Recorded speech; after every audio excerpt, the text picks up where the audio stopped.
Hey everyone, Harry here to talk about a name that hasn't surfaced in a little bit, Matt Gaetz, who you may recall narrowly escaped prosecution under federal charges for it would have been an actual sex trafficking charge, but a whole scheme that grew out of his relationship with a felon and kind of partner in crime, guy named Greenberg down in Florida, and their practice of getting young women to take little trips with them and get great lobster dinners. And one of them turned out, it seemed to be underage, but the case nevertheless investigated for a long time, and in large part, I think, because of the victims' inconsistency or erraticness as a witness, they decided not to bring the case.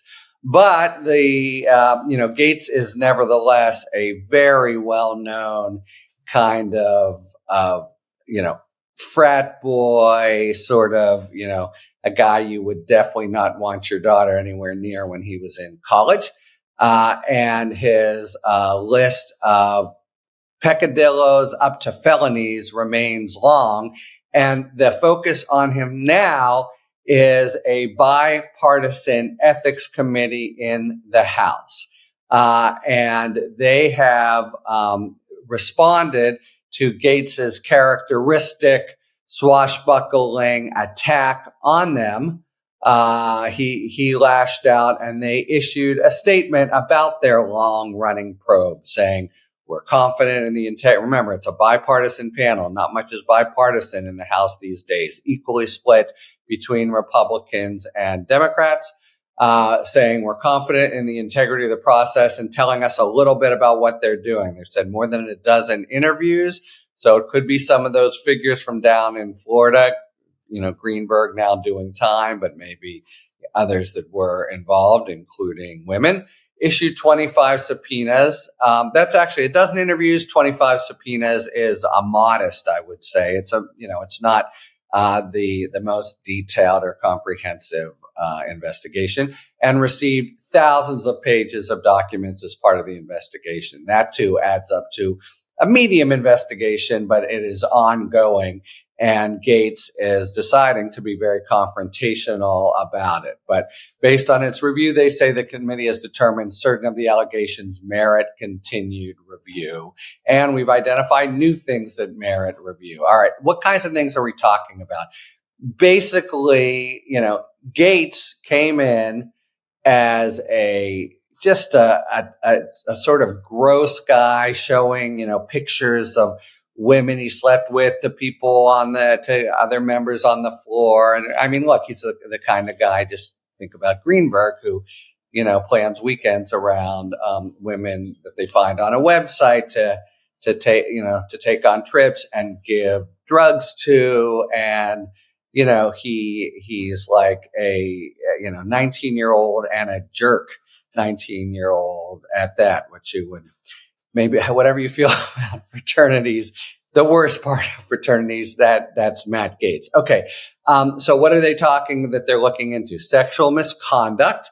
And that wouldn't just be affairs. That doesn't count these days for an ethical review. So that probably mirrors the DOJ investigation into was in essence trafficking, and under the federal law that required for what they could charge, that the victim be underage. But sexual misconduct here could be, there seem to be many women involved. It's kind of a regular party time with him, Greenberg, and others. So it might be misconduct because there's a there's a prostitution element, really, paying for sex. Illicit drug use, that seems like they really, there's ample evidence of that. Again, you wouldn't bring a federal case, but these trips involved essentially finding young women, flying somewhere for a fancy weekend that involved ecstasy, and that seems to be what's what's at stake here: accepting improper gifts and obstructing investigations into his conduct. By the way, some of the denials he issued when he was up for a criminal investigation were pretty thin, and involved very sort of fine parsing of words. Now he's either married or engaged. I think he may be married at this point, and so the idea is that was in his silly youth, but his silly youth was not that distant ago, and pretty old for his silly youth defense, and B, more than silly, but tawdry criminal, the kind of thing that the House would investigate. So this is one, often an ethics investigation, you have a sort of basic strategic question as a subject of it, or as an attorney. Do you try to keep it as quiet as possible, cooperate, keep it from erupting, and hope nothing big comes out? And even if it does, weather the storm in a 2-day news cycle and, quickly apologize and pay the penalty? Or do you now try to be swashbuckling and accuse the whole thing of being, rigged against you and bogus, et cetera? This being Matt Gaetz, which way he is going. It's harder, of course, to do with a bipartisan panel. And, that it certainly doesn't seem like it will help make the whole investigation go away. Now, Gaetz, in addition to disparaging the panel, has basically seized former Speaker Kevin McCarthy. Seems, not that long ago, but recall the first guy in Gaetz basically ousted. And he says this is all about McCarthy's allies trying to get back at him, even expel him from the House, depending on the findings, because for recrimination for McCarthy. Whatever it is, this has now been a couple years. It has dovetailed with the timing of the DOJ investigation, which came to closure. They announced that they were not bringing charges, but they opened something for Gaetz in 2021. And then after the DOJ said, we're not going forward, that was about a year ago, May 2023. Is when the ethics committee kind of reignited their process, including, by the way, so for certain that about the sexual misconduct aspect, that it is tightly focused on what the DOJ was looking at, because they subpoenaed the DOJ for documents and records. So a tempestuous process, and Gaetz predictably assailing it and making it all sound political. But there are some, it would appear from the DOJ investigation, if nothing else, pretty solid facts behind it that you can argue about their criminality, but that's not what an ethics committee is there to investigate.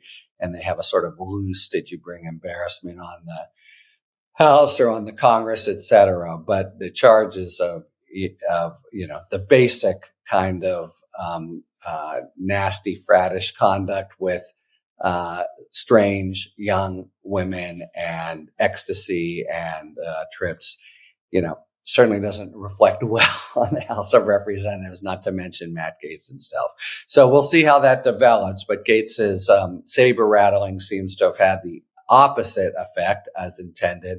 And the committee, the bipartisan committee, has pushed back and say, we're very confident in the integrity of our process. And by the way, we see new allegations, something probably designed to shake him up somewhat, that we've developed over the course of our investigation. So this ain't going away, though it ain't likely to ripen to, any kind of final report in the near future. And before it does, Gaetz would have an opportunity through a council to try to make them, back down and just ditch the whole thing, or do a much more tame, gentle version of their recommendations. But the real question is, will these, facts be chronicled and come out?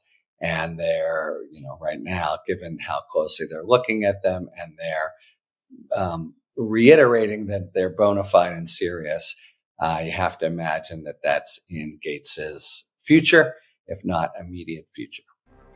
Talk to you later. Thanks for tuning in. If you enjoyed this video and other Talking Feds content, please take a second to like and subscribe. Talk to you later.